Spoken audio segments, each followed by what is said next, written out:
Halo bosku semua, balik lagi di channel Motor Rakyat. Assalamualaikum warahmatullahi wabarakatuh. Salam cinta.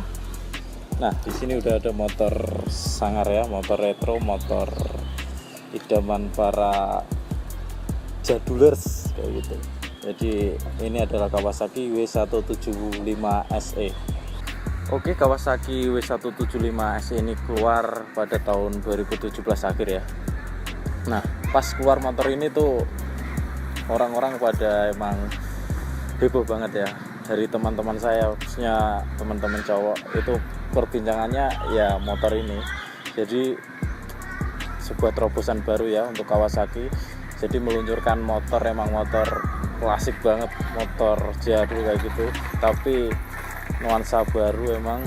Jadi keluarnya kan pada tahun-tahun akhir ini itu menggemparkan lah bagi kita anak-anak muda kayak gitu. Sebuah motor klasik tapi keluar di era modern. Jadi motor ini juga gini ya, meniru kakak-kakaknya ya, terdahulunya yang emang udah keluar, yaitu Kawasaki W-Series. Kawasaki W-Series sendiri bukan hanya W175 ini. Jadi seri yang terdahulunya cc-nya lebih besar, yaitu Kawasaki W250. Dan ada lagi yang lebih tinggi cc-nya, yaitu Kawasaki W800. Jadi modelnya emang seperti ini ya, tapi ini mungkin inilah apa namanya, mininya atau sederhananya kayak gitu, atau versi murahnya itu ya motor W175 SE ini. Dan motor ini juga memiliki kembaran ya, kembaran dari mesin juga, kapasitas mesin, terus spesifikasi mesin itu sama juga. Ada mempunyai dua kembaran yang rilis di akhir tahun 2019, yaitu Kawasaki W175 TR versi trail ya, semi trail. Terus ada lagi satu, yaitu Kawasaki W175 Cafe yang modelnya itu seperti cafe racer kayak gitu. Beda-beda dikit sih, tapi emang basicnya sama sih dari motor ini. Tapi mungkin ini ya, Kawasaki punya terobosan-terobosan baru, membuat konsumen itu bisa memilih kayak gitu. Pengen yang versi biasa kayak gini, terus versi yang agak custom dikit ya, versi trail tadi, dan yang versi cafe racer kayak gitu. Jadi kita lebih bisa memilih sesuai selera. Tujuannya sih seperti itu kalau saya lihatnya. Nah, jadi di akhir tahun 2019 juga pesaing-pesaing Kawasaki, yaitu Yamaha, itu mengeluarkan juga motor model klasik juga, yaitu Yamaha XSR 155. Tapi emang kalau XSR itu udah ini sih, udah injeksi, udah teknologinya udah masa kini lah. Oke, jadi keluarnya motor ini juga menurut saya cikal bakal dari bangkitnya gairah anak-anak muda untuk motor klasik. Motor ini tahu sendiri harganya itu agak lumayan mahal, sekitar 30 juta. Nah, itu bagi anak-anak SMA atau anak-anak yang kuliah itu saya rasa sulit untuk membelinya ya. Jadi mereka mengalihkan ke motor-motor jadul untuk direstorasi, karena biaya restorasi motor-motor jadul itu nggak nyampe sekisaran harga baru motor ini. Contoh misal sekarang ya, seperti Honda Grand, terus Honda Win, pokoknya motor-motor yang era 90-an yang dulunya nggak tenar lah kayak gitu, bisa saya bilang kayak gitu.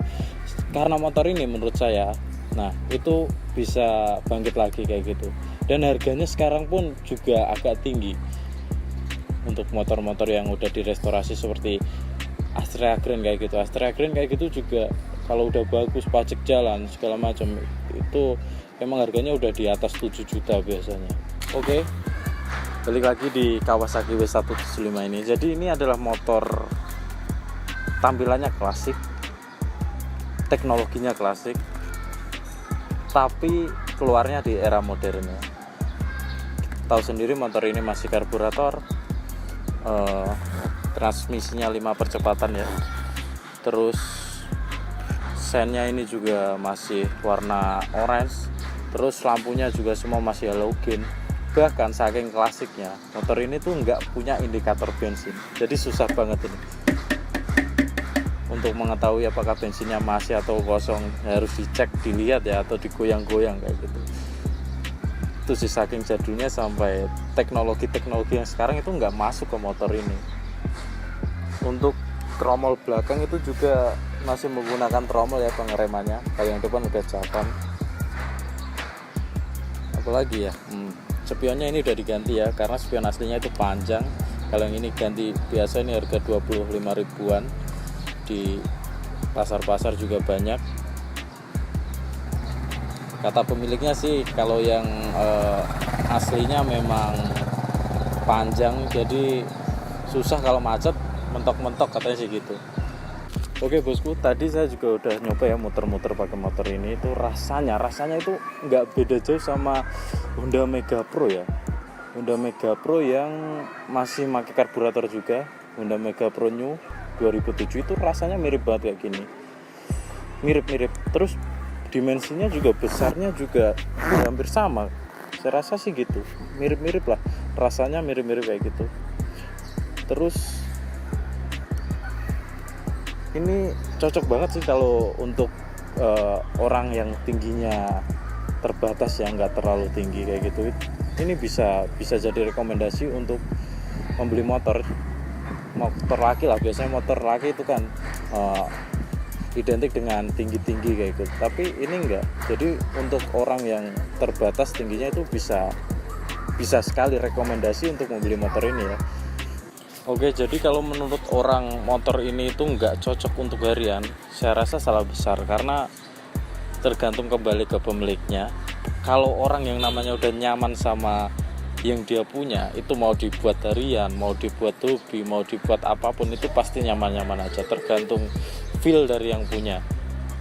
Jadi saya rasa motor ini sih oke-oke aja sih, kalau emang yang punya cocok, yang punya udah seneng, mau dipakai buat apa aja cocok lah kayak gitu. Yang penting nggak yang ekstrim-ekstrim. Oke, jadi kita sekarang membahas kekurangannya ya, nggak enaknya apa sih motor ini. Kalau dari penglihatan saya, pertama tadi udah saya coba-coba, joknya ini lumayan keras ini. Kayaknya sih ini ya kulit beneran, tapi ternyata kulit sintetis ini. Ini joknya keras. Terus memang tadi saya katakan nggak ada indikator bensin, jadi speedometernya cuma kilometer, terus indikator kilometer ya, terus percepatannya, terus netral, sen, sama lampu jauh, itu aja sih. Jadi kalau nggak ada indikator bensin itu saya rasa sangat kurang sekali lah, sangat mengganggu sekali. Ya kita terpaksa harus ngecek manual ya, kita lihat atau kita goyang-goyang gitu baru tahu gitu.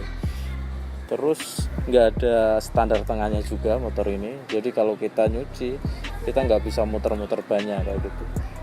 Itu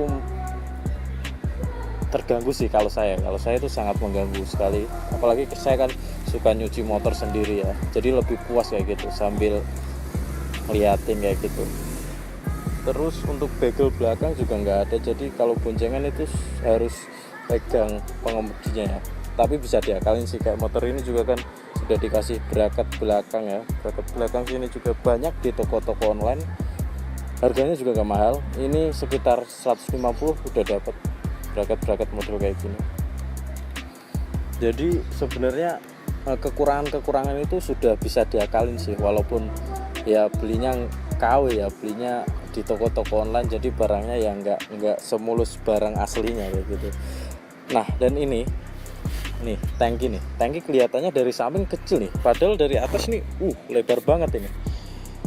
Kalau saya sih sedikit terganggu, lebar banget, soalnya menipu ya. Kalau dari samping emang kelihatan kecil kayak gitu, tapi kalau dari atas itu lebar banget tangkinya. Tadi udah saya cek ya satu-satu kayak spakbor depan itu. Ekspektasi saya sih bagus, karena spakbor depan ternyata itu emang udah plat besi kayak gitu ya. Tapi setelah saya cek bodi lain kayak tutup paki ini, terus spakbor belakang itu ternyata masih plastik ya. Sangat disayangkan sekali, karena kalau emang dibuat besi semua itu pasti akan lebih jadulnya, retro klasiknya itu emang lebih dapet harusnya. Oke bosku, cukup sekian ya untuk review kali ini. Saya berpesan kalau punya motor apa aja kalian itu harus dirawat, harus dijaga, harus dibersihkan, jangan dianggurin kayak gitu, kasihan. Jadi rawatlah seperti merawat diri kita masing-masing. Pesan saya itu sih. Cukup sekian bosku. Kalau ada yang mau berkomentar atau ada yang mau ditanyakan bisa isi di kolom komentar, atau ada yang mau sharing-sharing tentang motor ini, pengalaman memakai motor ini, bisa juga nanti sharing di kolom komentar. Kita sharing bareng, kita belajar bareng.